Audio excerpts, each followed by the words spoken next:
Oh look, here I am, just having a go at Mark's other guitar. It was a bit earlier than I'd planned, but I've done pretty well on the other one, so a bit of spare time. Let's get stuck into this one. This is a Squier Standard series Telecaster, and it's a bit grubby and old. Not old, it's just a bit unloved. Now, what's interesting is we have various things to possibly check out with this, because I know that Mark didn't like the mirror thing, so we could have a look at how it looks. Black is a bit wow, all out in particular. White is very classy and of its era or something. Anyway, but we have a couple of options here. I can't remember what these different things came from, but they're very similar and quite similar in size, very nearly. So anyway, we can try one out and see what goes. So I'm looking forward to getting rid of this for him because he doesn't like this. We're also going to clean the whole thing up, set a low light action, and this will transform this guitar. It's going to end up looking and feeling brand new. So the first thing I noticed about it is it's got a lot of relief in the neck. So I've straightened the neck a little bit more, and I'm going to kind of see and let it take effect. There was a kind of creaking noise when I did it, like the neck was saying, I'm so tired, or I'm so used to being stuck in this position, don't mess me around.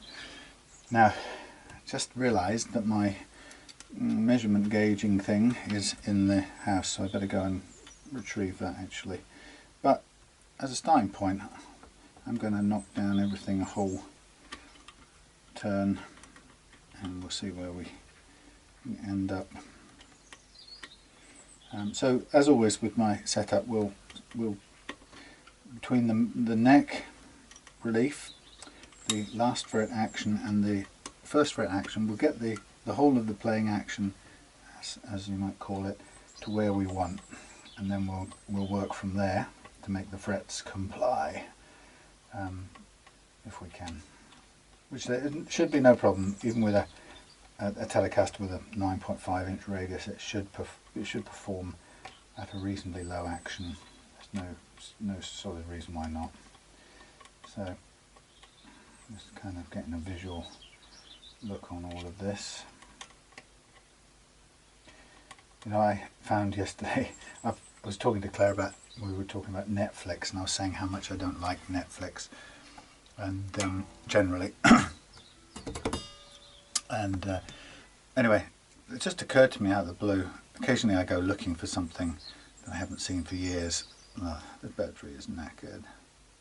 Like, for example, Star Trek. And I didn't think Star Trek would be on Facebook, you know, thingy, Netflix. So I was absolutely amazed to find all series of the original Star Trek on Netflix.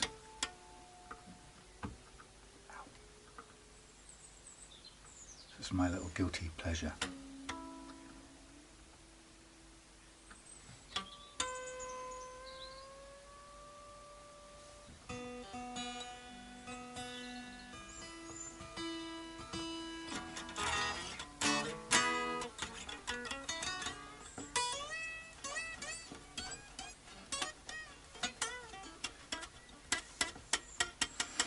Yep, choking out, man. But that's not precise, so let me stop the video, go and get the depth gauge. Oh, maybe I've got one on here. I don't know, never can tell. You never can tell. No, it's a radius gauge. Right, back in a sec. Okay, so I've got my thingy adjusted, whatever it's called. Relief. It's now quite flat, nearly flat. I'm trying to, on this tablet, I was trying to find a video of something else, but I'm going to give that a miss because it ain't working. A special Velcro hanging thing. Anyway, so I've got my last fret action. I've got my first fret action, which is pretty much set perfectly on this nut, by the way, so I don't really need to do anything to that. That nut is already a tusk material by the look of it, so that's good. So set the action down here, and what happens is it plays, think we sort of run out on some of the high notes. Actually, I'm not even sure. Yeah, things like that. That's could do with a little bit of help. So I'm going to start off with basically flattening, you know the word I'm looking for, fret leveling this, and I'm not going to bother taking the strings all the way off. I'm just going to push them off to one side and do half and half. Yeah, so we'll just kick off with fret leveling, and once I've done that I can then take the whole thing apart and clean everything up, and do a full clean, and then we'll refit with new strings. These are what appear to be nines. This has been, somebody's had a go at putting in a decent nut in here and setting it up well in the past, so I might have to snag these two off. These double string trees really force those strings down over the nut. It's quite powerful downward force, really. Feels more than I would like, and certainly I would recommend replacing them with tusk string trees, because that amount of grip forcing down on these strings won't help tuning stability.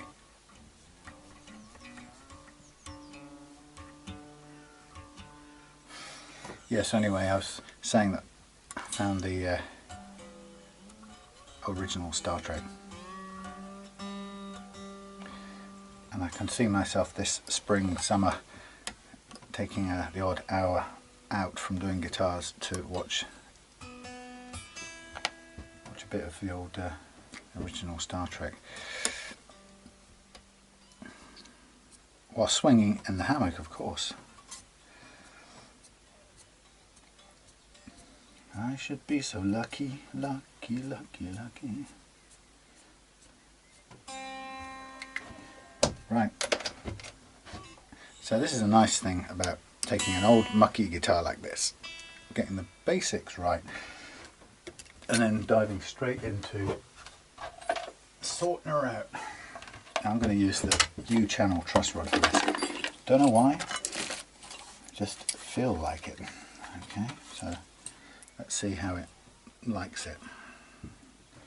I'm just going to do all of these. Now these aren't particularly badly worn, but they're not exactly new either, these frets. So as with, as I always say, this method is very good for the fact that it preserves fret life, or fret metal I should say, wherever possible. So even though they're not massively worn, they are worn enough to make, you know, it would be inadvisable to do to use a standard fret file to do this kind of leveling, I have to say.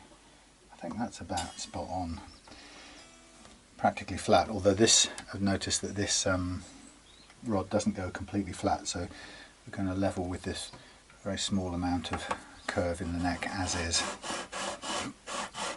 Bear in mind that the slightly sticky areas at the top end here, which we'll probably find out fairly short order when we look at the cutting pattern.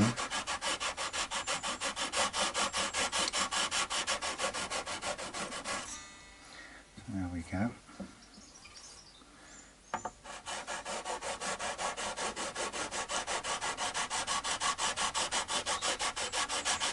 So I can see one or two frets up there that are cutting, and a really high one down here too.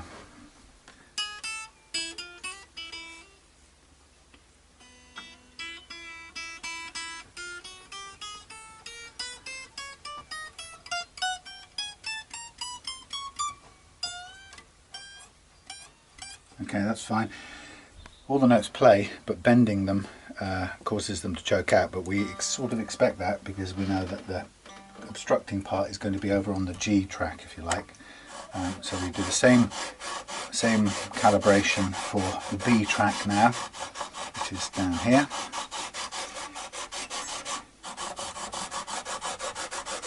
Again, mostly gravity, If these frets have been leveled before, this will show it up because they flat off very quickly. That one is actually cutting up, so that's a significantly high fret anyway in the whole series.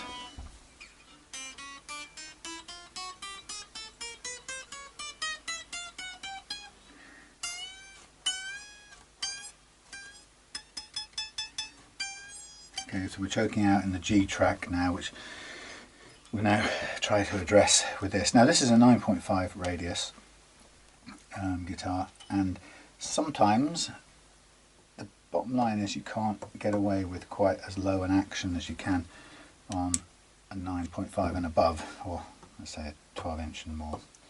So here I'm going to do my best to make it play at my sort of fairly standard 1.5 on the low E, 1.5 mils on the low E, 1.2 on the high E. I'm going to do what I can to make it play at that. Some 9.5s just will not go to that setting, some will, and I've even occasionally, I don't know how, maybe just by luck, I've got the odd 7.25 going to that sort of playing action too. But the geometry of the neck sort of means that eventually you reach a place where it's a law of diminishing returns, and you just can't get any lower for that radius, and it's because of the geometry of the way the strings move as they bend uphill.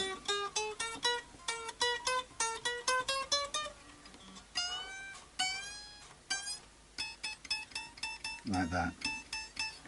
So what I'm finding is if this is 1.2, see this is barely just on 1, so really we have to compromise a little bit on this. We're going to go to 1.2, which will be half a turn.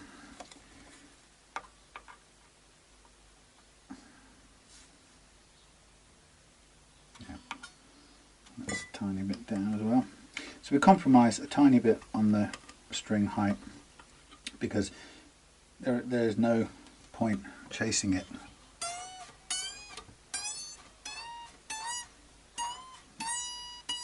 Nearly there.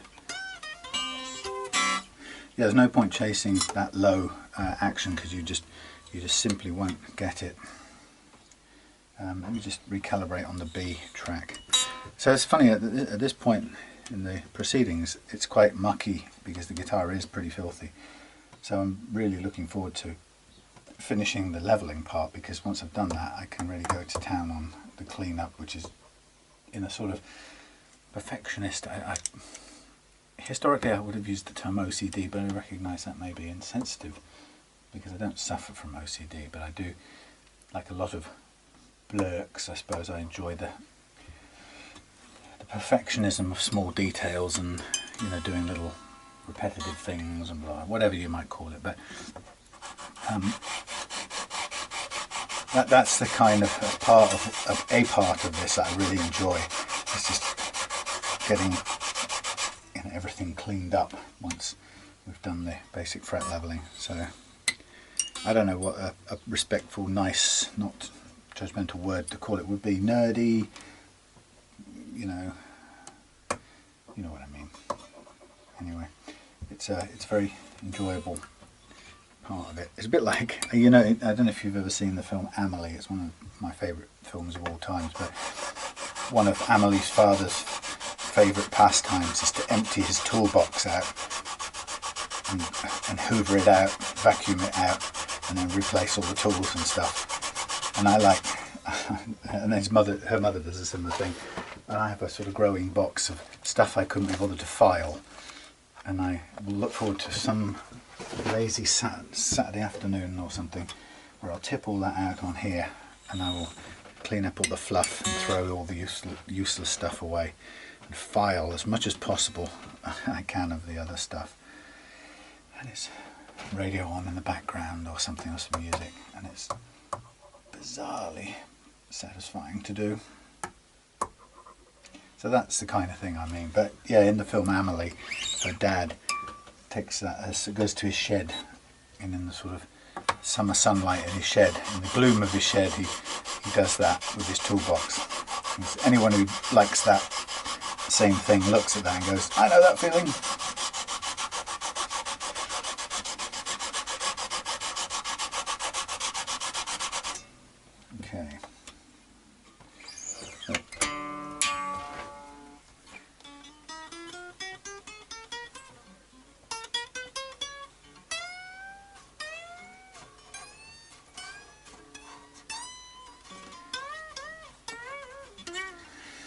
Okay, we're good. I'm getting there. So again, like I say, I'll look forward to getting cleaned off after all of this. But I kind of suggested to Mark that it would be, you might want to put a a humbucker in that bridge position, but that will maybe take a bit of thinking, or if not much thinking time, then some ordering in time, because obviously I don't have any spare Seymour Duncan pickups to go there. But it would be a nice upgrade for this guitar, and this standard series Squiers are really good guitars. And they're a little bit bland. That's my only criticism. And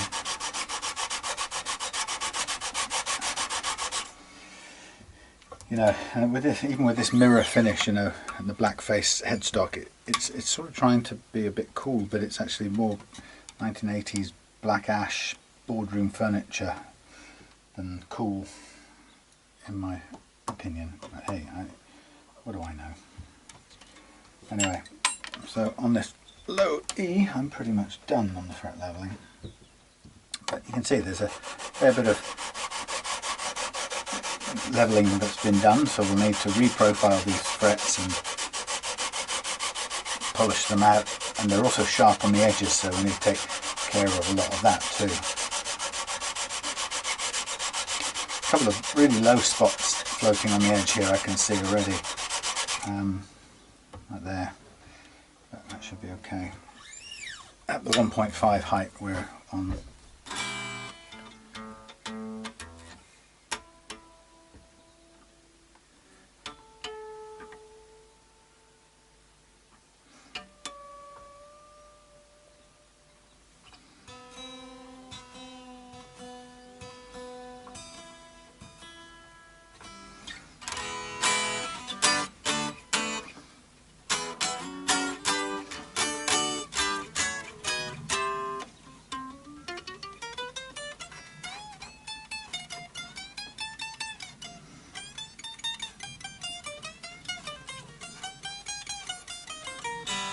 Okay, sharp, but good. So straight away, that's the precision part of the game done. Hey, these are put on in. I wonder who done these, because these are done with my style stringing. Wait a minute, did I do this?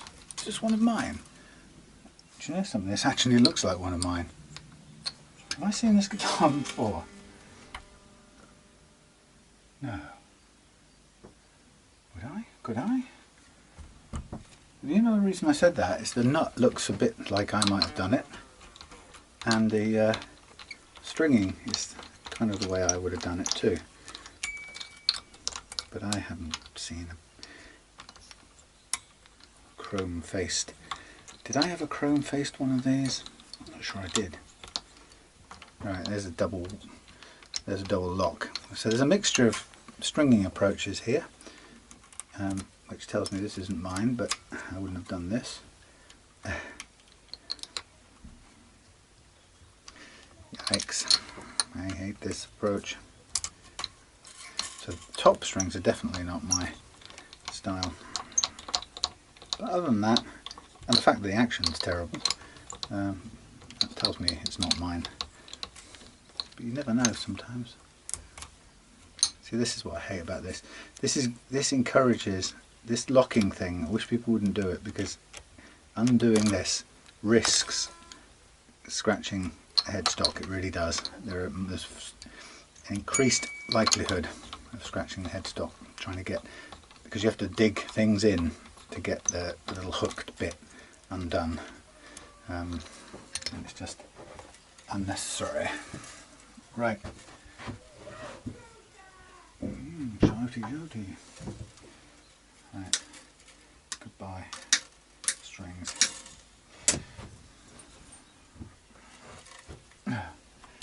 Oh, this is mucky. So I'm looking forward to this cleanup. Now, sometimes these ferrules drop out when you take the strings out, but so far on this one they haven't. That is mucky. That is truly mucky.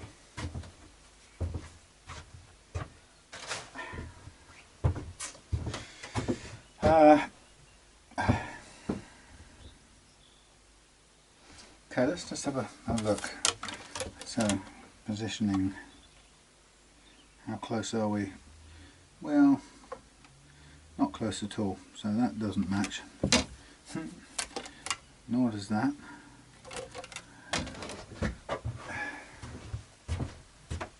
I've got quite a few. Blimey, I've got a lot more than I thought I had. But there's not a lot of colour range, I'm afraid. That's knackered. Oh, wait a minute, these go up for, what am I looking at? These probably do fit. There's a 3-ply black that might work. I'm just getting this wrong. That, of course they will fit. So actually that might work. Let's just take this off. That would be the simplest thing to do, wouldn't it? While I'm at it.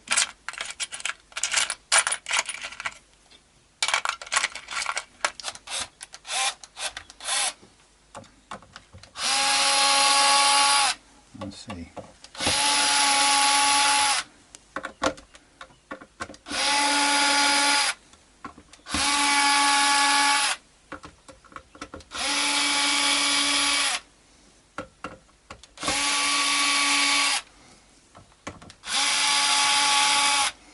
So this doesn't have adjusters for this pickup. This is body mounted in this case. Okay, they've made it so it won't come off. This is also stuck with a bit of rubber. Okay, just for a minute, while we're at it, come on. We started, so we'll finish.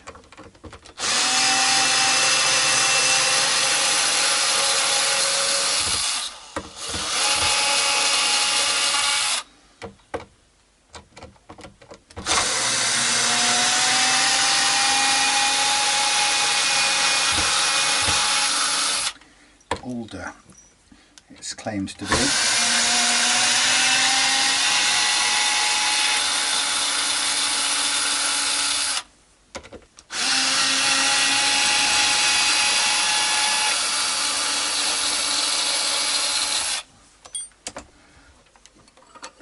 Ping, ping. Okay, yeah, right. This makes that easier.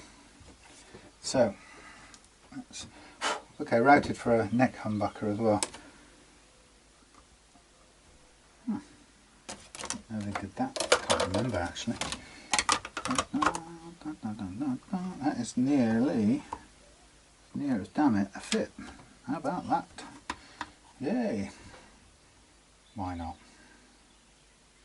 That is mean. That is mean. That is mean.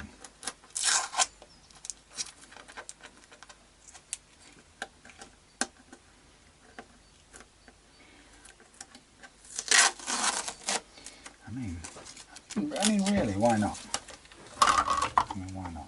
There's no, this is a good one. I don't know what this came off, but that's a direct fit. Ooh, isn't that moody? Let's just call it done. Right, you lot can go and hang elsewhere. Keep that one out in case Mark wants it for any reason.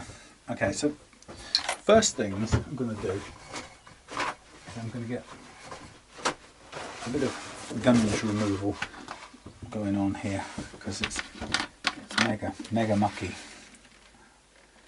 I just want to take some of the surface goo off. There's not quite so much flying around as I do things. I'd like to give this usual polish as well, but I just want to take some of the surface layer off.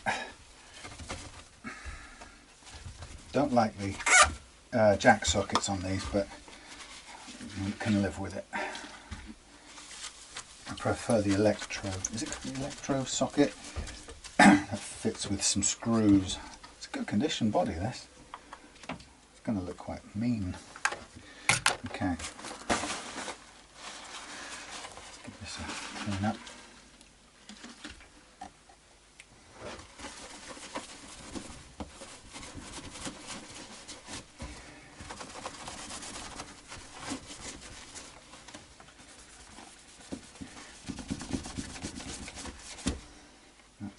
supposed to be have a white thing, but I'll have the somebody's painted that or penned over it to disappear. That's what they've done. They've tried to black out the white streak, which I don't like because it's just mucky. It's mucky rather than effective. You know, they're trying to make it into a one-piece pickguard, which it isn't. So what it really needs to be is what it is, which is that. So I'd much rather it was honest about its true nature rather than covered in a sticky black paint.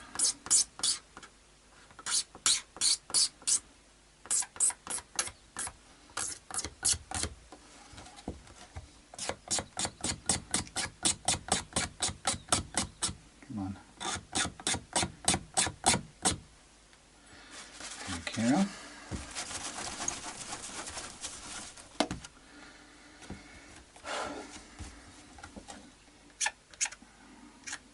I get what they were trying to do, but it's just it's a mess really. So let's not go with mess. Let's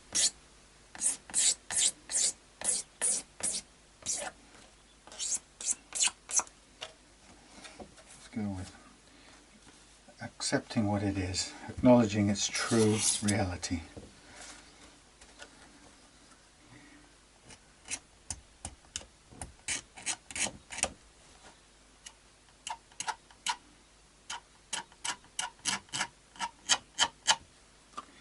How do you get to that little bit there? Thank you.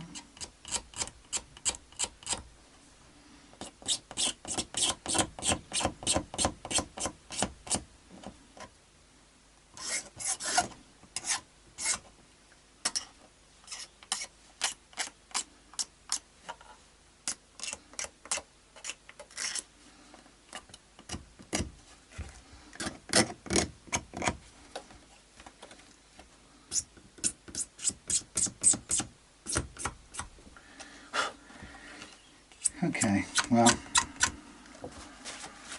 you know, we'll say it was meant to be like that with a little touch of black around the edge to give it a classy touch. Yeah, picks it out nicely. Right, secondly, let's get some of this gunge off here.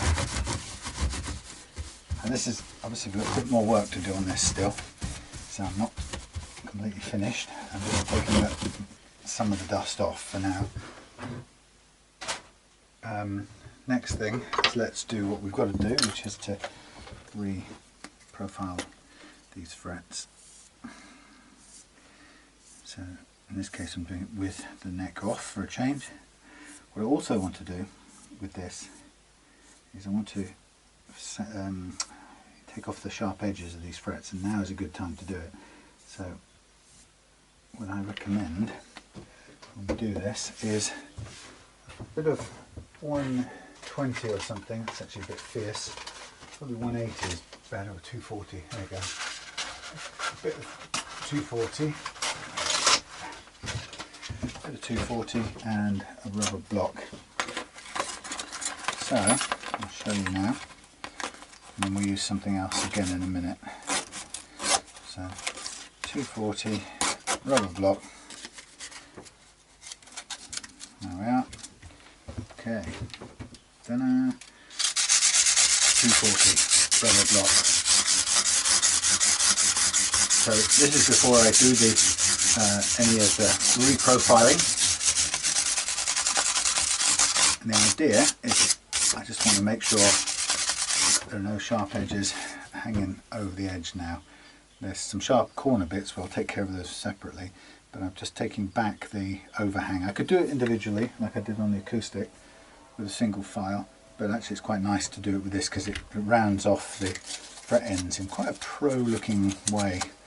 And then do it down this side. So I'm kind of following the angle of the bevel really.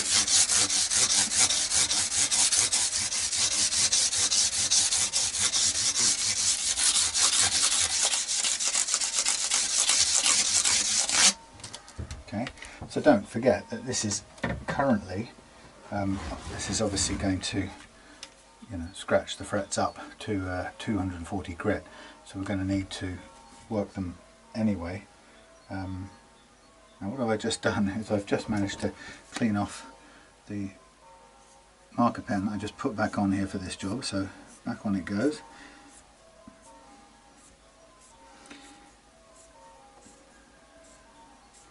Now what I'm going to do is take the crowning file, and I'm going to use the medium edge to just make sure that these are re-crowned wherever they've been slightly flattened.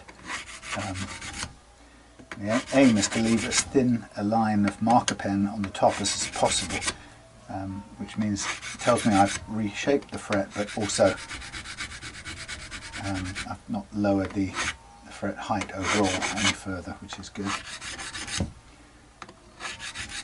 Now there are a couple of really low ones down here, so I'm expecting to have to work those a bit harder, like that, and this one as well.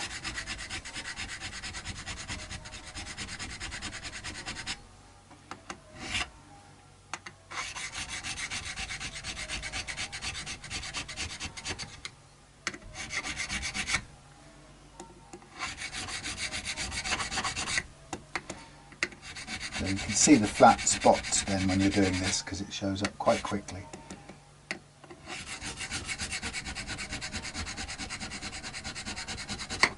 Oops.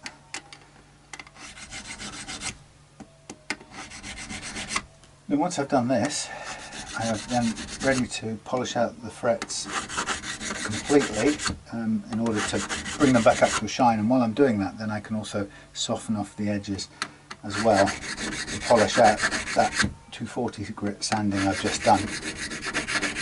What I also want to do when all of that's done is to clean up the fingerboard. In fact, it might be a good idea to do the fingerboard cleaning up now, and partly the reason for that is that if I do it now, I remove the oil in the fingerboard, and that helps the masking tape I'm going to use in a minute to mask off the fingerboard, helps it to stick.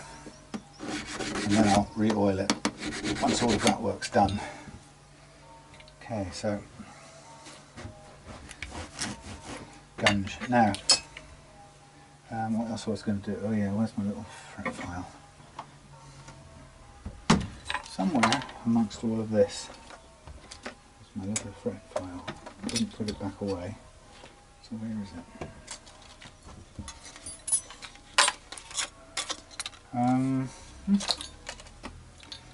Where's my fret file? That's weird. Can't see it. It's become invisible. Not there, not there, not there, not there. Huh. I've lost track of it. That's weird. Is it on the back here somewhere? Did I put it back in here? Pretty certain I didn't. Okay, well, I've done that. That's down here. Why did I put it down there? Odd. Right. So the last thing I'm going to do on here, before I go into sort of overall sanding mode, is just round off these little sharp edges that result after having used either the normal beveling tool when you do the frets the first time, or when you sand them down with a block. You do create this little corner that can also grab the fingertips. So a little bit of manual sanding those off like this is helpful. And then I'll go ahead and sand everything back. What I might do is, just before I begin the overall sanding process, I might just run down with a 600 block of rubber foam with a 600 grit, just to polish this and soften this a little bit more.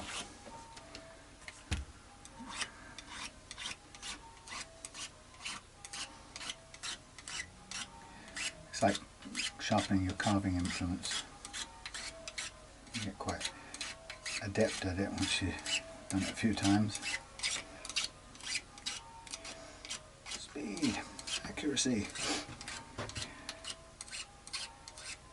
So in a way this is a slight shame because it spoils the lovely diamond, no, it's not diamond, the lovely arch shape that these frets take on before you do this, and this just rounds that off and spoils the sort of mathematical beauty of it slightly. But you don't want to leave a sharp bit on there, no matter how pretty it looks. It's tempting, but it doesn't pay off.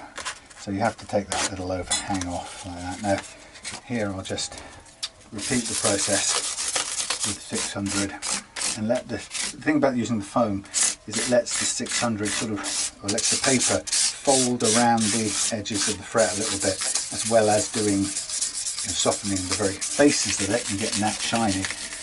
You can then bring it over onto the edge and it curls over it and just takes some of the sharp edge off that. And then everything we do in the sanding process from here onwards on top is going to be 600 or lighter anyway. So this is sort of prepping it for that stage as well.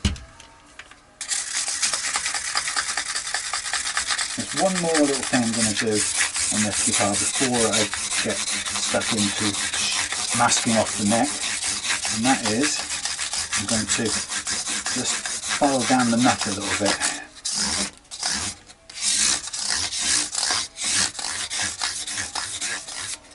Right, there we go.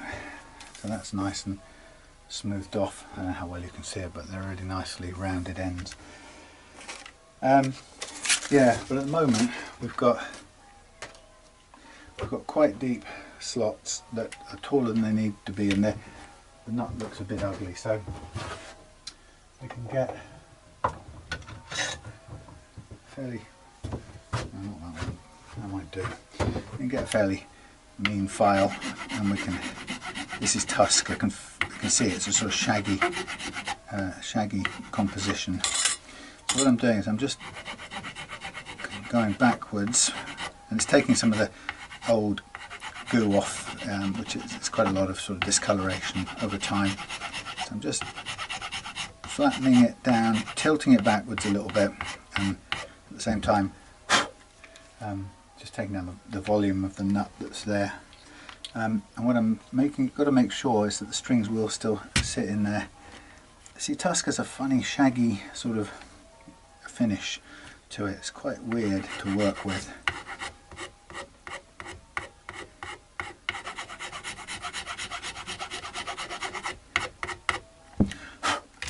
Okay, so that's a file, quite a ragged file. I haven't done anything to the height of the slots. I've just tried to tidy up a little bit on the back. And we have another file over here. If we've got any sort of square edges like we do now on the back, we can take this safe edged file and just soften off those edges at the back as well, because we don't want anything here to be offensive to the touch, because this is where you spend your time in that kind of intimate relationship with the guitar, and the sharper anything is down here, the less you want to play it really.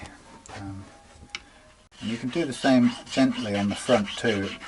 Just soften off that very front edge so you don't get any burr overhanging on the fingers. That feels nice. Again, this file will also do that thing. It's a smoother version of that one. You can use that to sort of finish off and take some of the bigger scratching off if you want to. The whole thing about using a file generally is you've got to be confident that you're not going to slip and end up with a big gouge taking out your frets. I mean, that's the worst outcome of all, because you're forced to do some sort of fret leveling.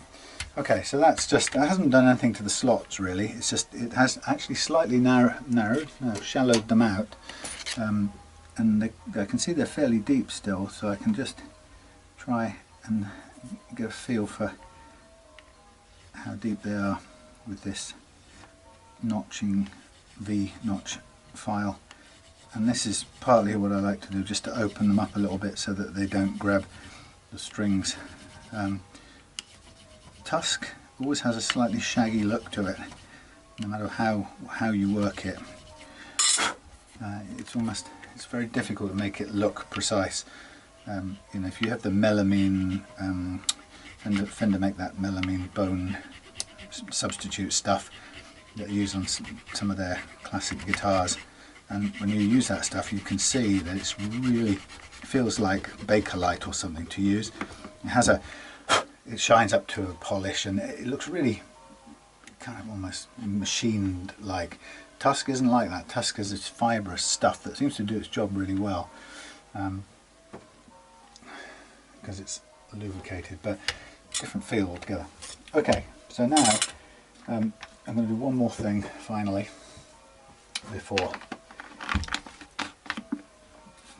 taping this up for the polish out, and that is I'm going to give it its first all over degrease.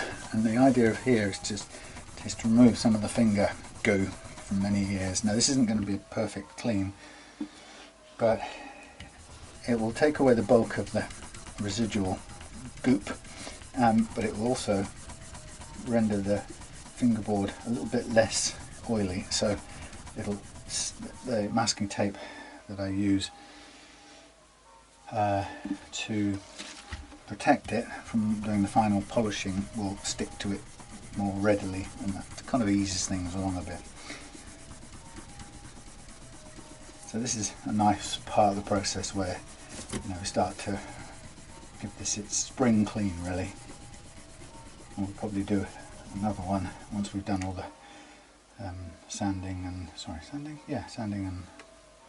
shining. We'll do another clean up. But this is getting the ground in embedded goo out of the fingerboard. But with this as well, I'm going to take the the tuners off on here and put the headstock a polish up, as well as the neck, the back of the neck and so on. So everything's going to feel new on this when it's done. That's the aim of it really. It's good stuff, good fun to do. And I've got a bit of cleaner on there, so I might as well get rid of some of the sticky bits on the back of here already. Again, it just helps for the final clean up, which I'll do again. So that's nicely degreased. As I say, while I'm at it, I might as well remove the string trees.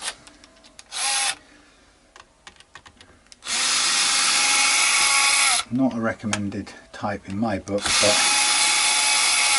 but they do the job. They're both the same size, so there's no difference in those.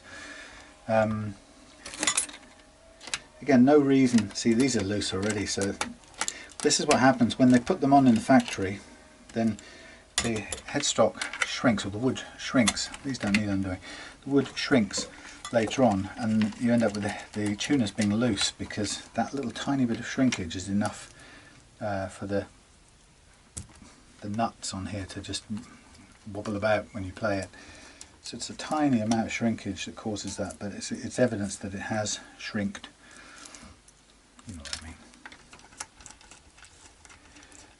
So I think with a good clean-up, a restring, fret level that we've done, and a new black 3-ply plate, this is going to look like a brand new kettle of Telecaster. And I think we'll just be ahead of the game here on this for Mark, because it saves him waiting a couple of months to come down and pick this up when he comes down to get the custom guitar. It just means he can take this, if he wants to, he can take it back with him tomorrow when it all goes well on it. Okay, I'll come back to polishing that out a bit. So here we have frets leveled, edges done, much nicer feel to this neck now. And now I'm going to, off camera, I will masking tape it off and do a boring sand. Somebody said, could I show the sanding out process? Well, I could. It's just not, it's a bit boring, but I mean, I guess that's somebody else might not think that about it. So I could show how this works. Round that off, and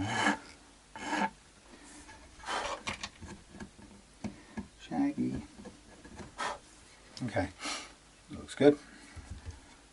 I don't know if that is tusk or if that's a shaggy plastic. Never can tell. I get fooled some of these times. It has that sort of chalky feel to it that tusk has, but I could be wrong. Anyway, so what I'll do is I'll mask this off very simply. I'll need to cut some strips anyway because it's a different, obviously, to get down to this end, but this is a simple process at the beginning, masking it off. Then off camera, I think what I'll do is I will just take apart various things on here to clean them. I'll give it all over a bit of scratch remover polish, but I'll also take the bridge apart because that's where a load of crud also sits, and it's a nice thing to just take that apart, clean it up, put it back on, and it's all part of restringing and re-intonating the guitar anyway. It's no big deal, but it just makes everything look new and nice. So I'm going to get on and do that. I've got to find a new cutting board for my bits of tape because I've used it somewhere else, and then I'll see you back when it's polished out. Well, I might show the polishing now. No, I'm not going to, it's just too boring. All I have to say is 3 grades of paper, 600, 1000, 1500, followed by 9 sets of micro mesh from 1500 to 12,000. That's what I use, and I just go up and down with a foam block and just do it until I've got a sort of time. It takes about half an hour, and it seems to work every time nicely for me. It's just the way I've found to do it, and I carry on doing it. Why not? Okay, see you when it's all done, really, sort of back together and ready to put some strings on. Okay, so here I am doing the sanding.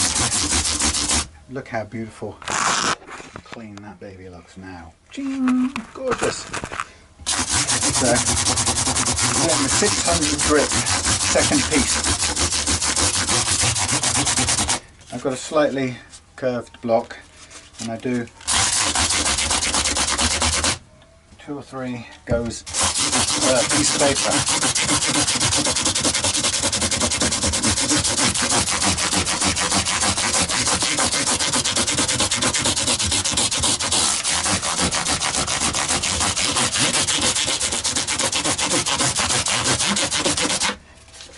Now, 600 grit will take down the frets a little bit, so at this stage you've got to be, this is 1000 grit now, you've got to be kind of conscious of moving it along to an even amount across all the frets.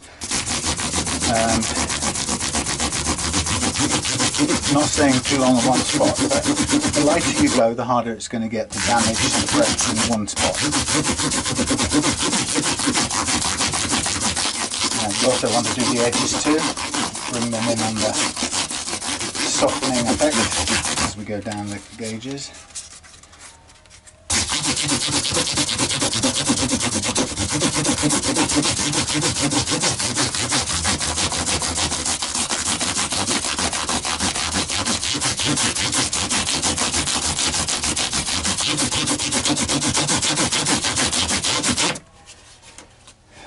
Right, so that's all it is, and then we go on to the micro mesh set after that.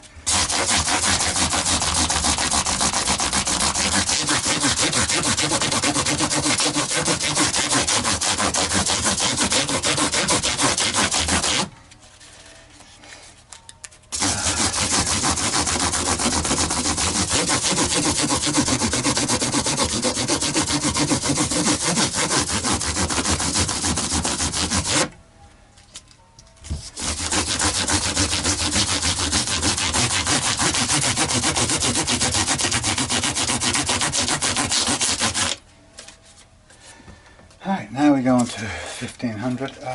Hang on a minute, I've gone the wrong way round. Oh well, that's not going to be the end of the world. So I've gone from 600 to 1500. So I'll take a bit longer on the 1500 here, just to bring it up to speed.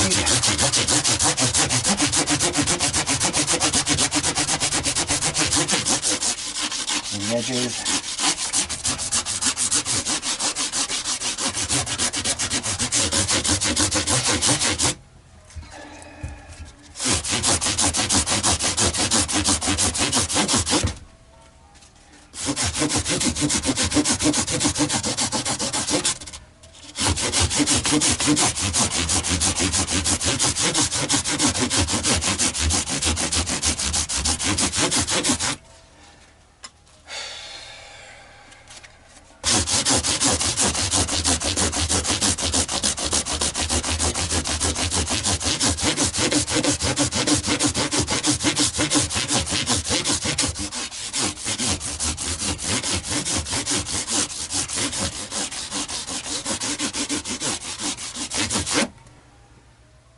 heard a very disturbing piece of radio on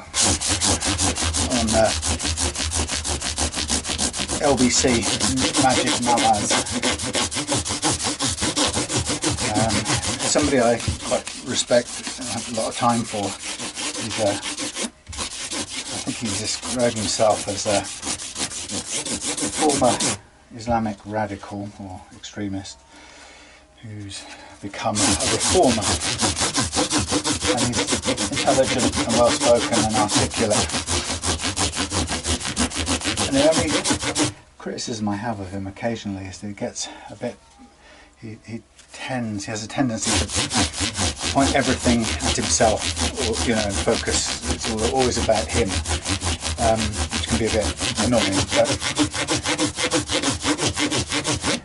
But as a reformer, or a reforming Muslim, he calls himself. I can't quite see how he can be a Muslim if he counters most of what's written in the Quran, by the sounds of a lot of what's written there. Anyway, so he had a guy phoning in, as he quite often does. He gets quite a lot of radical Muslims phone in and kind of argue with him, and they focus their hatred on him because in their mind he's an apostate, and in their, according to the more extreme position, that in a Sharia environment, or in a country ruled by Sharia law, which is the extremist, or could call it fundamentalist Islamic objective, is to have an Islamic Sharia state. In that state, he would be punished by death. He would be killed as an effective apostate. And so their interpretation of apostate is not just someone who leaves the religion of Islam behind, but somebody who chooses to go against certain teachings. So Majid is a quite a liberal left sort of guy, and he supports people's right for gay marriage, alternative lifestyles, etc, etc, etc. Well, of course these things are absolutely against Islam according to extremist Islamic interpretation. Anyway, the point was they had this guy on, and he kept him on for about 15 minutes, and the reason he kept him on, sadly, and I say this with a lot of respect for him, the reason he kept him on for so long is that because Majid is all about making it about himself, what he wanted to do was to show us, the listener, how bad he, Majid, has it at the hands of extremists who think he should be put to death. And what Majid is never aware of, because he isn't us, or he isn't anyone but Majid, Majid has no idea, or doesn't have a lot of empathy for how it feels to be an ordinary British person who isn't a Muslim listening to that. So this guy sort of kicks off and went on about how in his opinion, to be a true Muslim, you have to follow Sharia, or Allah's word, to the absolute. Therefore, anyone found guilty of stealing gets their hands cut off. Anyone found guilty of adultery gets stoned, men or women. Anyone who doesn't dress in a hijab gets stoned, lashed, or whatever. All the things that you'd expect. And apostates get killed, and non-Muslims get made to either submit or they get killed. Now, this guy, I think he didn't talk about that bit, but he talked about everything else that is the Quran says, and everything else that comes with the Sharia government ruling the land. And so Majid kind of, he kept this guy going, not winding him up, but getting him to spout his extremist hatred for about 15 minutes. And then the conclusion of the piece for Majid was, well, look what I have to put up with, folks. Isn't it terrible? And look what moderate Muslims have to put up with. And to the point where at the end of this, the guy, Majid asked this guy who was screaming, brain dead, brainwashed Islamic nut job, basically, and Majid said, so what's the difference, what about ISIS don't you like? Is there anything, because he said everything you've said is equivalent, exactly what ISIS stood for. The only thing the guy had to think, and the only thing he disliked ISIS for, was on some obscure, nerdy, stupid, intricate point of doctrine. In that he said that ISIS declared people apostate or I don't even know what, excommunicate. Not even those words. That it was just a doctrine. It was a sort of nerdy doctrinal, up its own backside, scripture-based, nonsensical, I'm more Muslim than you type objection, and that was the only thing that this man, free to walk about the United Kingdom, free to say what he wants on the national radio station, could find to criticise the conduct and actions of ISIS. Right? Think about that. Right? So this guy claims it's his right, or treats it as his God-given right, or his British law-given right, to walk around Britain espousing those views and phoning up a national radio station to basically say that anyone who doesn't believe in Islam, in the Sharia world, I will kill, convert, enslave or kill. Anyone who does commits this, I will stone, murder. Homosexuality will be punishable by death, and so on. Now this guy has a right, he thinks, and we seem to allow him to come on British radio, national radio, and say those things. And the mistake, I think, is quite astonishing. There's a couple of things that stand out for me. First of all, is the double standard in this country, right? So if you look at what he said everyone who doesn't share my beliefs, this, that, and the other is the correct thing to happen to them. This, that, and the other should happen to them, and I would do that if I had my way. Now, if I stood up and said, everyone who thinks differently from me, so for example, anyone who believes in Islam, I think should be stoned to death. I should think, unless they gave up Islam, they should have their hands chopped off. If they wear a hijab in the street, I should stone them, throw stones at them until they die. Imagine if I went on a radio station and said all those things. Isn't it incredible that I would have the police round here in seconds? Isn't that unbelievable? And this is what Majid and people in his media position, I think, the shame is that they miss, is that he's so obsessed with thinking about what it means to him, is he completely misses how utterly terrifying that man sounds to the rest of us in this country, normal folks who are not Muslims and who are not obsessed by religious dogma, for example, right? Particularly secular people who don't want any part of this nonsense. That man terrifies me. Not Majid, the other guy, right? Because if he gets his way, that's what'll happen to me, and also Majid. But Majid might be first in line, but it'll come for me in its turn, because I'm a secular atheist. I don't believe in any gods in the sky, and so on and so on. But I'm perfectly happy for people to have their own opinions and relationships on it. I don't want to be punished for not, and I don't want to punish them for having. But have you noticed that that's what Majid and the government miss, is that I'm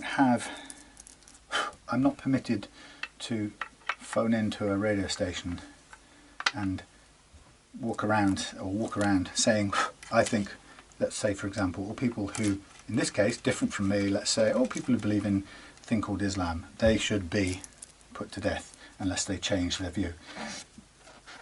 Anybody, let's just do a straight translation. Anyone who wears a beard with no moustache should be thrown from the top of a building. Let's see, some other different thing from me, some other different thing. Anybody who, and so on and so on. You get my point, right? It's just a set of things that are different from me. That doesn't give me a right to, or maybe it does give me a right to say, if I rule the world, which is what this guy is saying, I would do that to those people. If I said that, you would come around, the authorities would be round here, and I would be charged incredibly quickly with inciting hatred against people who were different from me, right? And at every second, our society is full of people being hounded by police for raising any concerns about, say, for example, Islam, which happens to be, you know, a current area of concern for many people. The problem that the government and Majid and people like that don't get is that he kind of laughed it off, and he actually kind of infuriated me a little bit. He treated it as, there you go folks. The only thing that call meant to him was, there you go folks, look what I have to put up with, and the man's a complete pygmy, you know, I'd hope I'd meet him on the street and we could have an... No, you wouldn't have an interesting talk with him. The man is brain dead and dangerous, right? He's brainwashed and currently very dangerous, and yet he's walking free, phoning radio stations, shouting. He doesn't even have to hide what he thinks, right? Because he's protected in his hatred and his bigotry. Now that is what the government doesn't understand is brewing in this land of reasonable British people. You know, that a clear, you know, let's put it in simple government. I hate these media terms, but let's call him a hate monger, right? Is free to spout that, and reasonable people who are concerned about that hate mongering cannot raise a voice against that hate mongering. We're called the, you know, extremists, we're called the right wing or the Islamophobe or whatever label that will get shot at you for being concerned about that that kind of person. Of course it's not all Muslims, of course it's not all people of any kind, it's just that kind of person is really frightening, and I don't like them having freedom. I don't like them being protected by law in this country just to continue spouting their hatred. And not only protected, but because somebody murdered and committed an atrocity in New Zealand, which is a horrific thing to happen, make no mistake, but because of that, our government now, you know, spends loads of money now protecting mosques, you know, because that's obviously going to happen tons of times over here. Now, I don't know if there's any real likelihood of that, and I hope there isn't, but the problem with the people who, like that guy who just phoned in to espouse his bigotry, to declare his bigotry, the problem with that is that bigotry didn't just come from somewhere, it came from a book. And bizarrely, it's the book that everybody wants to insist is a peaceful, lovely handbook for a decent way of living. I could understand the claims that it was a misinterpretation if you could look at the book and go, oh yeah, look, it's clearly misinterpreted that thing about cutting hands off or gays being killed. But unfortunately, until somebody can show me an alternative modern verse that says, of course all that's superseded, then I'm afraid my concern is that that hatred that that man seems to be free to spout on the radio. What worries me even more is it seems to be backed up by a book that our politicians and our media insist on calling a kind of handbook of peaceful, you know, for peaceful living. It's just, it's claptrap, you know, it's garbage, and the problem is reasonable people know this, but the people who could make the difference, like Majid, sadly are too busy obsessed with his own persecution. And I understand, you know, I think it was terrible, you know, that he got attacked in the street the other day, in a racist attack, you know, that's unforgivable. Oh no, it's horrendous. I don't wish that on anyone.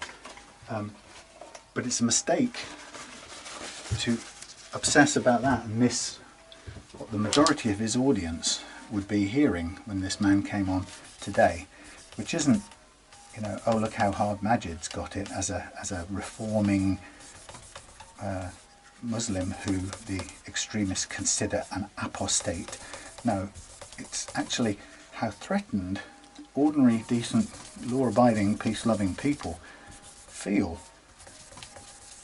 by living in a society which more and more seems to protect and privilege the voice of division and hatred as espoused by this perfectly free man who can presumably wander around the UK, deals, you know, would do business with him or something without even knowing that's what he really thinks. And he's free to do it, and not only is he free to do it, if I tried to report him to the police for that act of bigotry and hatred towards anyone who isn't, I don't know how you put it, towards anyone who isn't as strict and dogmatic a co-religionist, I would be locked up probably for wasting police time or for inciting some sort of, you know, unrest or prejudice, because it's just not possible that someone in that community could be a dangerous extremist. I think that's the real problem we're brewing in this country, where it isn't possible to, it's just completely one-sided. It's just completely wrong that it's like that. Double standard. Anyway, I'm just an ordinary guy who has no dislike of anybody.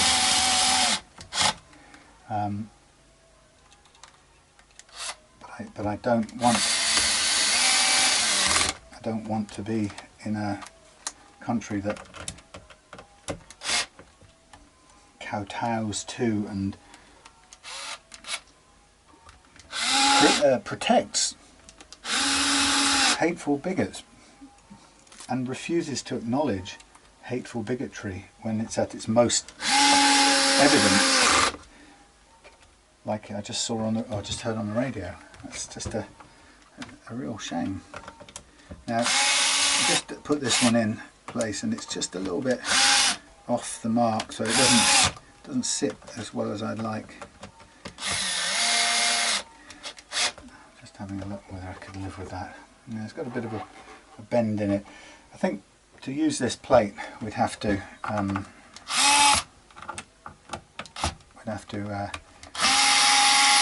drill some new holes. I think we'll do that though, because it's worth it.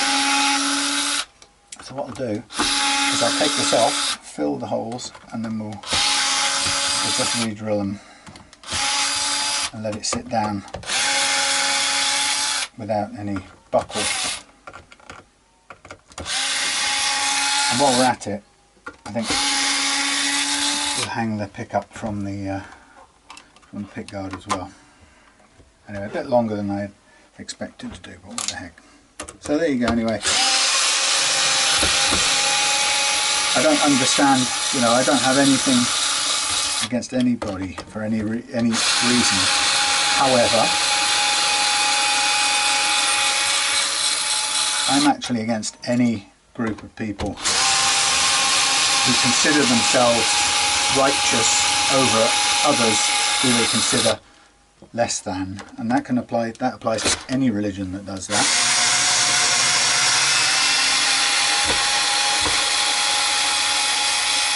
Now I understand too that it's sort of part and parcel in many ways with a lot of religions. It kind of comes with the territory, but it doesn't mean I like it or agree with it or think it's productive, because I certainly don't.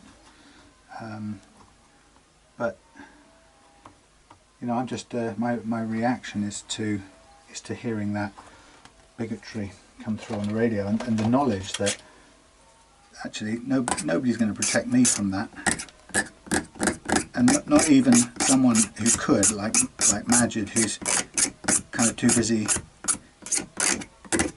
mapping his own experience onto it. And I totally understand that. He is concerned about what it means to him first and foremost. It's sort of quite understandable. But I always have a thought, I should ring in and make the point. But it's such a long-winded process that by the time I ever got through, the show would have finished anyway. So that's that. But it is I think it's an enormous problem that we've got, that we seem to legitimise this one kind of intolerance, well, you know, coming down unevenly like a ton of bricks on anyone pointing that out, it feels completely wrong, actually, back to front wrong. It's not only like an oversight, it feels completely 100% unjust. And also just dangerous, because the real destructive philosophy is busy kind of doing its damage, and those who are calling attention to it are being silenced and accused of extremism, I suppose, or intolerance, which is then quickly transformed into labels of extremism of some kind. And then, lo and behold, Johnny Radical on the radio carries on doing whatever he does to spread his particular version of intolerance, safe and protected under safe under the umbrella of laws preventing people from criticising him or drawing attention to his bigotry, because to do so would be, you got it, hate crime.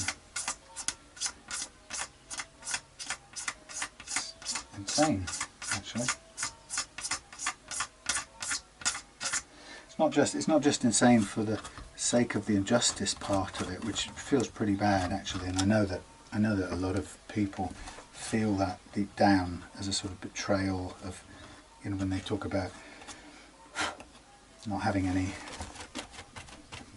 you know, the government doesn't protect their rights, well, it seems to champion the rights of people who have no, or ideologies that have no time for our way of life, or who are hell-bent on destroying it, actually. That feels unjust, but actually what's even worse about it is the true consequences of what that's going to lead to. Because continuing this way will just privilege that radical viewpoint, and if that radical viewpoint grows, I mean, the point is, people go, oh, we're British, you know, that won't ever happen here. We're reasonable, you know, common sense, and, you know, all the moderateness of the world will prevail, won't it? Well, does it? Honestly, I don't know. I wish it did, but I'm not entirely convinced it does. I wish it did.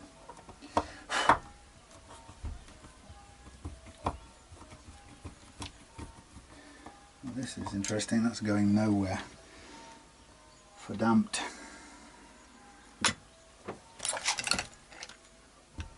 Anyway, sometimes you get to have to talk about what you're thinking about at any particular moment. It's not often that I do, but well, not too often, because even in this day and age, all that happens is you get deplatformed and all kinds of nonsense happens. Right, this has got a knackered, basically got a knackered top to it, this screw, so there's no way that's coming out of its own free will anyway. So, but the only chance I'm going to have to hang this is to destroy that screw and pull it out a different way. In fact, I don't think I'm going to get it out with that, so I'm going to have to use a little grabber thing, if I can even. You see, I can't even grab a hold of it to turn it. I can try. Anyway, it's just my take. I hope people know that I'm basically a very reasonable guy, and that when I object to something like that, smack, it's very considered. I can't even reach in there. It's for a very considered reason, you know, and it's after a lot of thought, consideration. Right. Well, we have a problem here. We have a thing that is not playing ball. It's going to have to get wiggled out, which means the only remaining fixing method is going to have to be by means of suspension from the pickguard. I can't get a slot in the top of there. There is no way. Can't do it.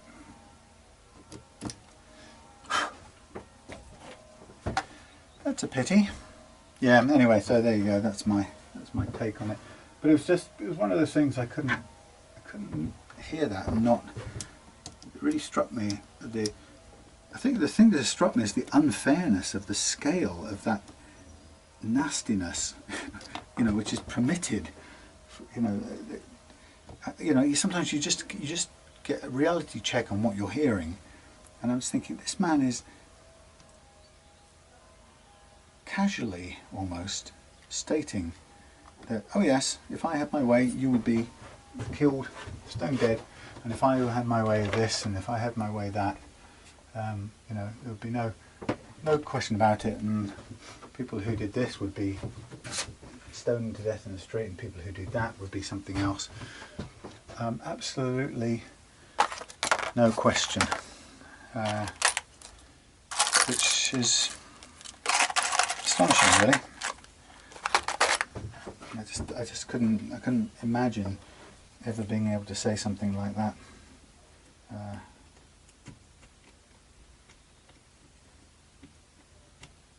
Yeah, incredible.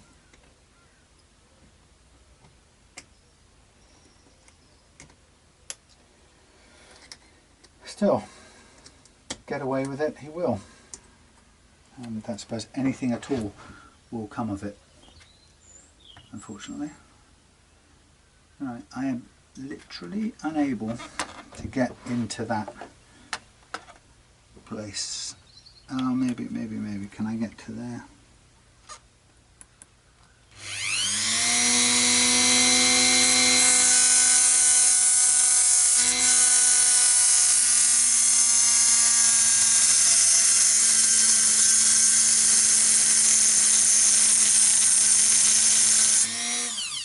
No, in a word, no, I can't get there. I can't get there. I can't get an edge on it. I can't pull it out. I could possibly maybe just dig it out a little bit more, but it's just going to be pure luck. I can loosen it up a bit down there. Yeah, anyway. Yeah, it'll be interesting to see what if YouTube decide that my observations about listening. See, even that would be just outrageous, you know, to be. And I get it that advertisers don't want have a view on what they don't want any controversial subjects being covered, you know, in respect of where their adverts fall. I get that bit, but to be in any way unable to describe a response to something that was actually shocking to hear in its scale of its intolerance and its hatred, it would just add totally to the injustice that I think a lot of people feel a lot of times, or a lot of the time. It's really, it seems to be that's part of the problem. It's so 180 degrees back to front that it can just feel utterly wrong and unjust. I can't get this thing to do anything other than wobble a little bit. Can probably get a little bit of movement going.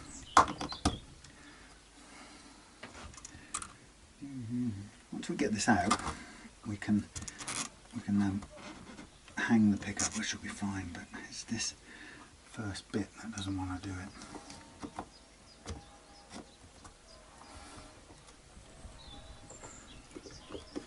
Trying to get a sort of wiggling going on here.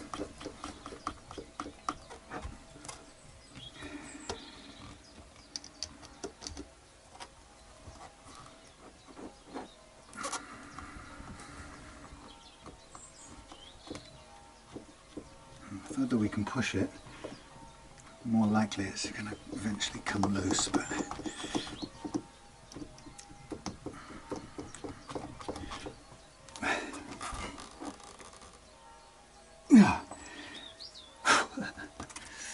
holy moly, that is such a bugger.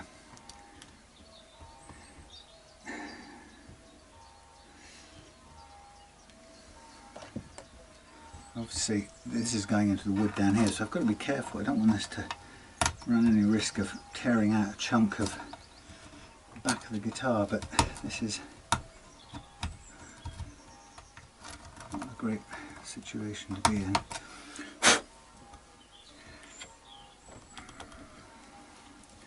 Wobble, wobble, wobble, wobble, wobble, wobble.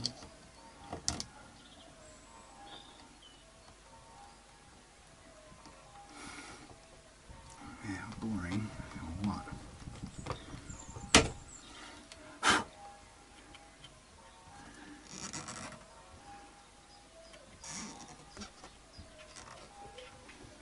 In a way, pulling it backwards and forwards on its little this way gets the most movement out of it.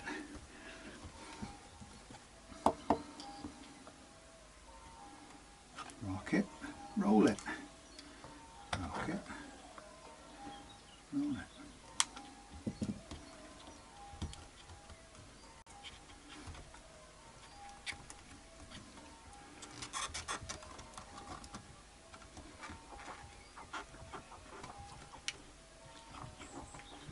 The trouble is you can't get enough movement into it to cause the metal to fatigue and break it off, because that would at least work. We don't have any levering power. I don't want to lever it. I don't want to end up tearing this out. That would be the big problem. And I don't want to cut away this tab either, because that will just render the pickup no good or unusable for this purpose. So I'm going to have to try and persuade it.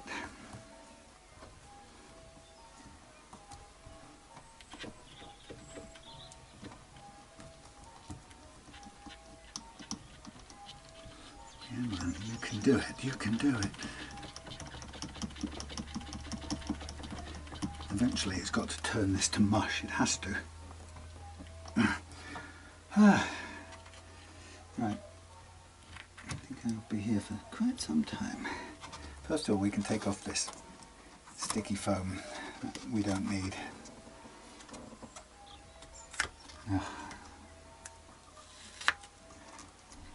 Gives it a bit more room to maneuver.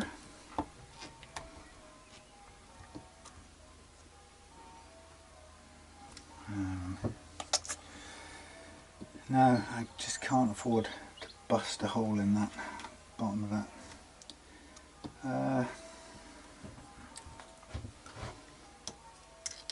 I mean, at least it's a relatively safe end of the pickup, so we can grab these screw and wiggle it around a bit. But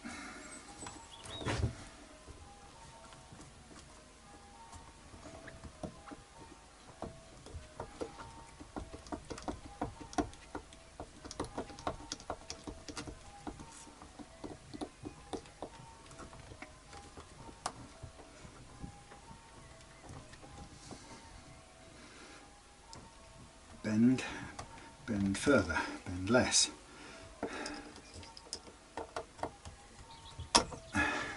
Maybe that's the way to do it. Get as much bend into it and try and snap it off. Bend back, bend forwards. Back, forwards, back, forwards. Come on, you can do it. Forward, back, forwards, back, forwards, back, forwards, back, forward.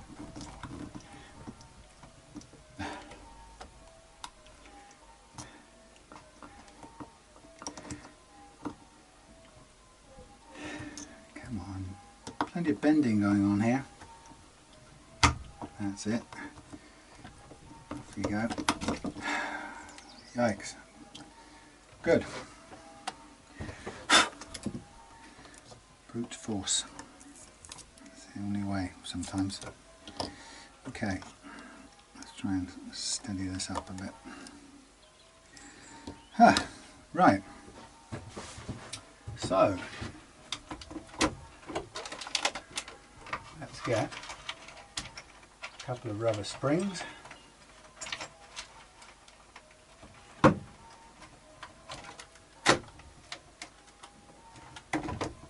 Okay, not a couple of rubber springs, come on.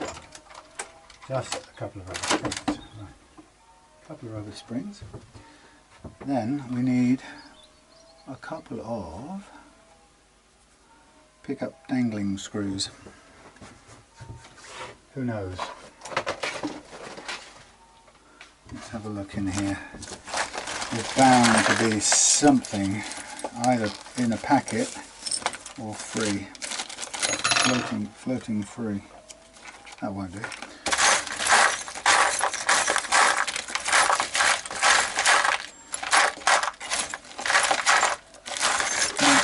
No. Okay, those are those. Could work.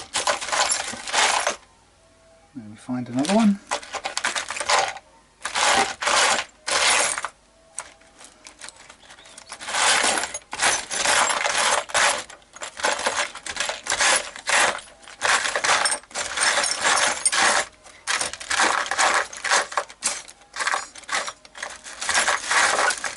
Okay, I might have, oh no, there's another one. Right, finally get to. So the question here is, first of all, will these go through here? No, they might have to be widened. But the most important question is, will these go through here? And the answer is yes. Good. Now, the question is, there's plenty of travel downwards, that's good. So we'll put this on here, like that. No, we won't do that way. We'll do something else first. We will open up this first with this.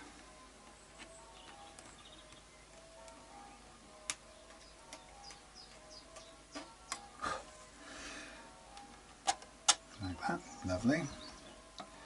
And then this.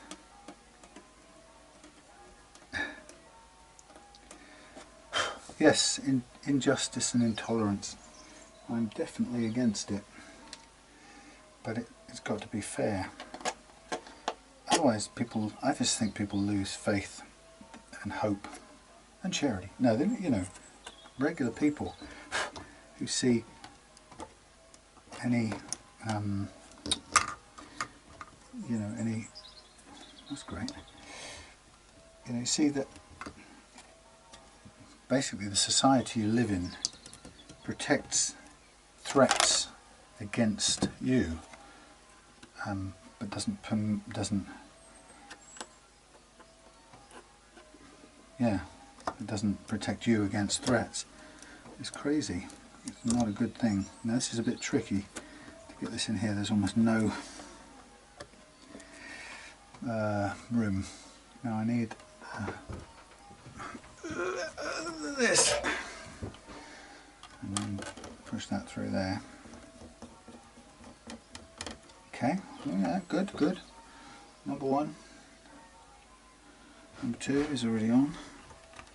Load that up. Anyway, maybe some people who heard that radio station know what I mean, understand the concern. There, look at that. What a lovely hex mounted business. Rescued from the jaws of something.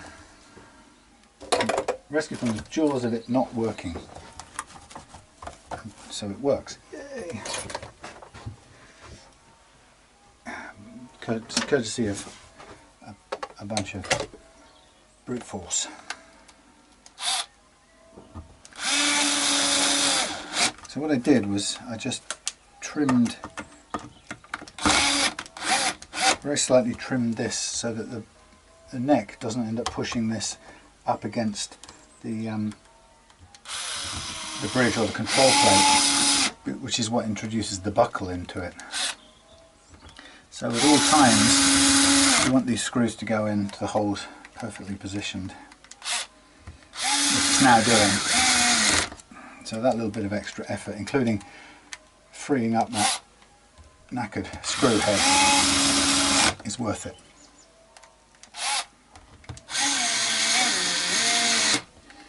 So everything's flat now. Yeah, so I don't know. I wish I could talk to Majid Nawaz sometimes, because I'd love to discuss with him or ask him why it seems so hard. Well, I'd like to find out. I wouldn't ask him. I'd like to find out from him why it seems so hard for him to imagine what that feels like from. I'm going to take this off because it's sticking half on, half off. What it feels like to, you know, to be us, I suppose, the British non-Muslim who is having to listen to that kind of raving on the radio without there being anyone saying, hey, that's probably not okay, or hey, you shouldn't really be given a platform to spout so much hatred towards people who aren't in your strange faith system, you know, because I think a lot of people in other faith systems feel threatened by that, but what seems to get often left out is the people who aren't in any faith feel even more threatened, possibly, because we're even more in the firing line than you are if you have an other faith. You know, it's always the way. It seems always the way that atheists get it in the neck, because at least the faiths can stick together with some common ground. But it doesn't seem to be considered, and I think that's a loss, or misses out. But I think it's why I can imagine why a lot of regular decent people feel very strongly about this whole issue. You know, and I think it's also why so-called populist people who give voice to those things that, you know, ordinary folks feel they can't say about it, you know, will come to prominence. I think that's not surprising.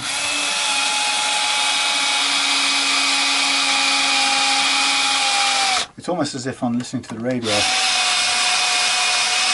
that the only person who's got a right to be threatened or offended by that lunatic Muslim extremist was Majid Nawaz, somehow, because he's a Muslim. So he's got the right to criticise this other guy and to describe how threatened he feels by him. But what about us? I feel equally threatened, and I feel let down by the so-called civil society that doesn't protect me from it in any way, and yet would leap to shut me up if I raised a concern about it. Weird, but there we go. Right, you can see this beautiful thing. Sorry if you aren't interested in or don't wish to hear such musings. I have to remind you at this point, my legal disclaimer is that I don't make these videos for you, and I don't mean to sound like an unkind person, but it's just factually true. I make these only for the people whose guitar I'm working on, with the sort of side benefit that if anyone wishes to spend any of their time watching them, that's great, but I don't need you to, and I don't also need to shape what I say to please you in any way, or entertain you or anything. So, and some people don't like that. It's really weird. Some people feel quite put out by that, as if, I guess they're used to the paradigm of anything that's put on the internet, some people think it's there to please them and them alone, which of course it isn't. Sometimes it is. Some people, you know, go after likes because that's either where their business lies or maybe their ego needs it. But thankfully I started from the beginning not needing that or wanting that, so I don't need you to like me. And if you choose to watch, then that's your responsibility, not mine.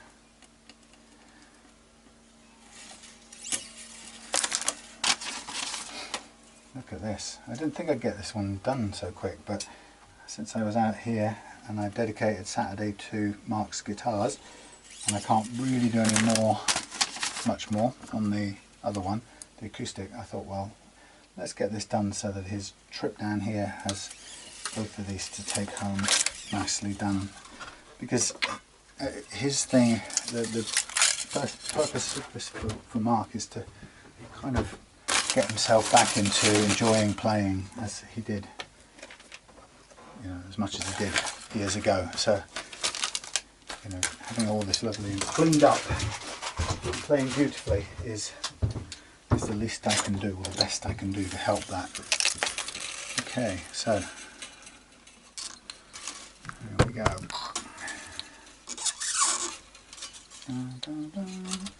String through, make sure they're all the way through, pull them up, pull them back. Go. So over the loose one, and then under the loose one as it comes around the second time, yank up the loose string, and then the whole thing sort of works as a bit of a lock, a self-locking thing. And then we'll pretty quickly after that chop off the excess. Anyway.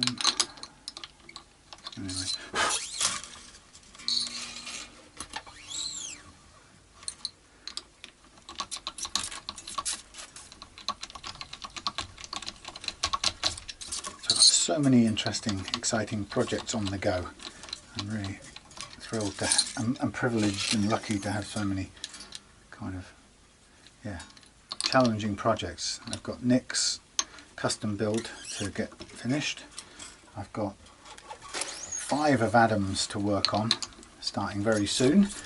I've got a good few of my own and a fairly constant supply of incoming customers' guitars to do as well, which is great. And also I've got this custom Telecaster to do for Mark, T7 I'm calling it, which is going to be the yew and oak composite with weight relief built in, because I found out in the past how heavy yew and oak can be.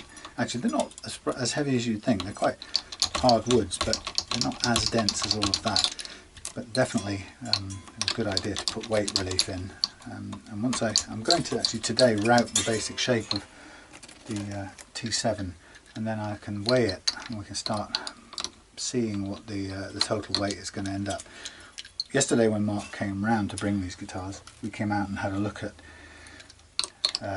the blank that I'm making, and at the same time we took a look at this neck, because this Telecaster neck was a candidate to become a neck for the custom T. But actually this, I felt, my advice to Mark was this guitar is good, so good on its own, or good enough on its own to make it, you know, to do up and make play as a nice Telecaster. And perhaps the only improvement would be a humbucker in the bridge for the kind of sounds he wants to play. But yeah, so we came out here last night and we actually chose one of the recycled or upcycled old Squier necks that I bought from Steve just recently, which is going to become the neck of the T7. Right, somewhere I will find my cutting pliers. No, yes, no, oh, they're here. Okay, well this is pretty much done. We just need to make a tweak to the action because the saddles have moved a little bit while I was taking them all apart to clean the bridge area. But we're nearly there with this one. So nicely ahead of the game on all fronts. This this is a good looking thing in this with this black pickguard. It's very distinctive.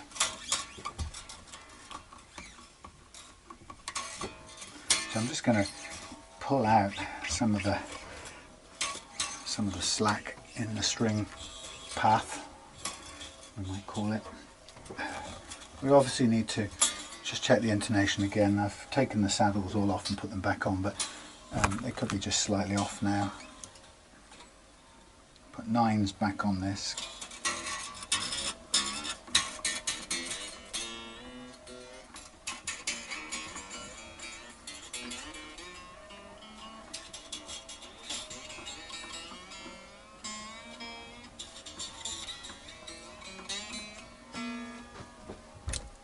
Doesn't it look great? Don't you think? So what I'll do is just stretch these a little bit more, and then I'm going to go and tune this up and then do a few more finger and thumb stretches, and then we should be on route to intonation and fine tunings like that.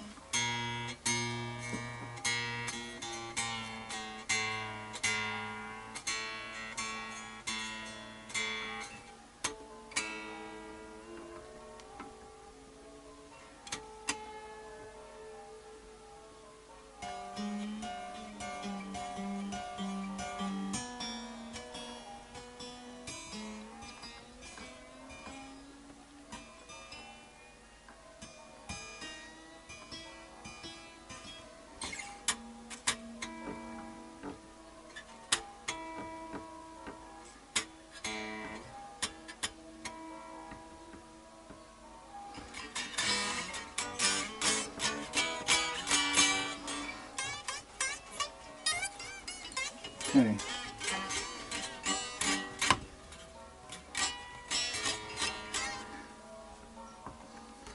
I'll tighten up that neck. It's actually positioned quite well, so not too worried about that. But the action is lower, so the saddles have all, the grub screws have adjusted lower since I set it up to fret level. So we just need to take care of those back to the correct playing action, and then we should be good to intonate.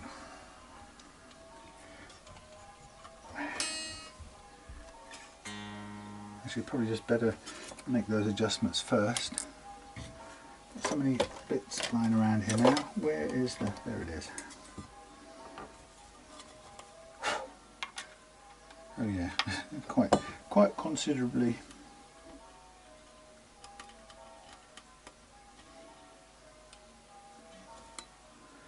Millimeters. All right.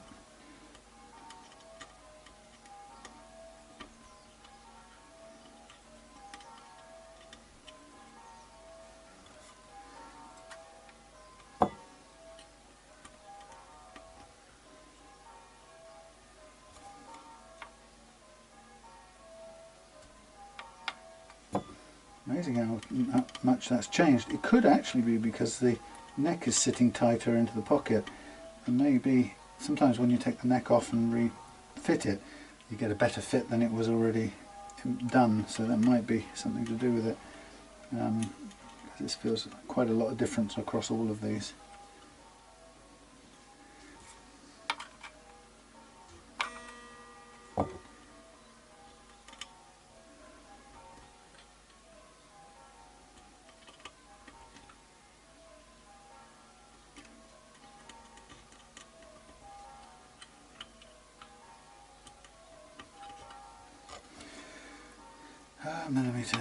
Millimeters. Wow, that's really low. That's just about one, a tiny fraction. Oh, come on. So fiddly.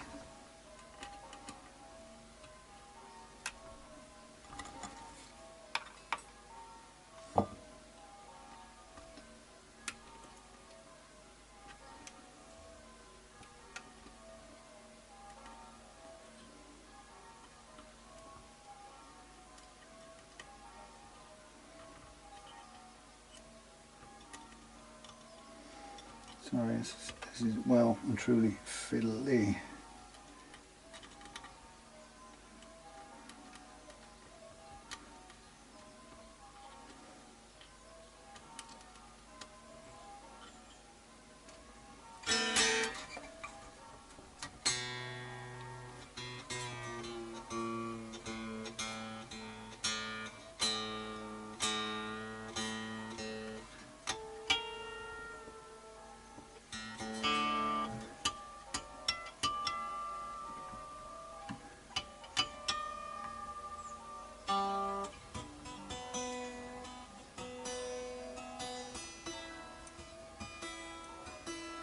Got some new cows arrived in the field.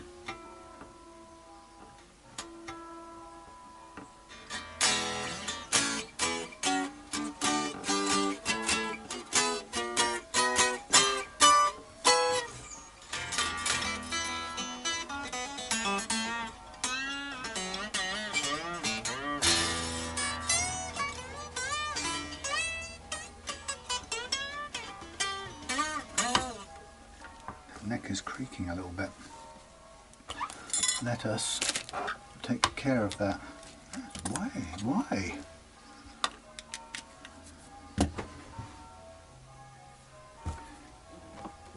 It's alright, but it's creaking.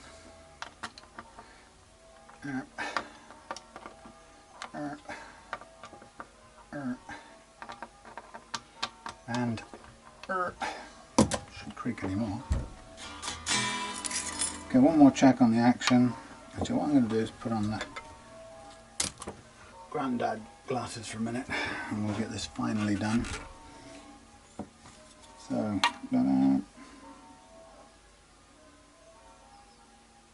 it's barely on 1.5. Fraction low.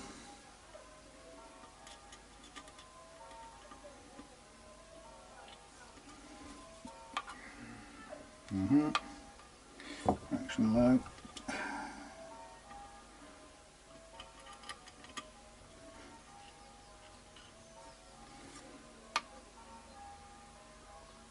Okay, 1 point slightly under.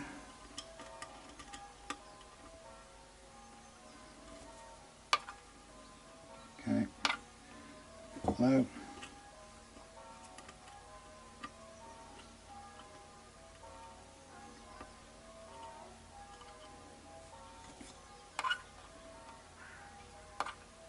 That's about right.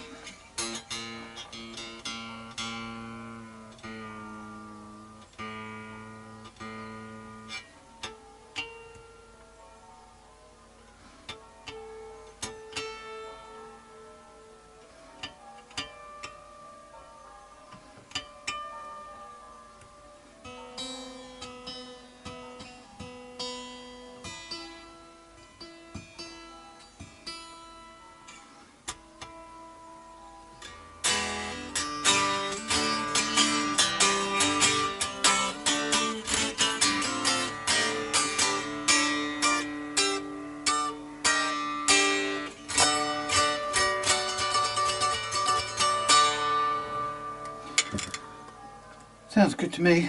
Wow, does that ever look good? I'm going to put a little bit more polish on. I'll do the intonation in the house with my other tuner. Hellfire.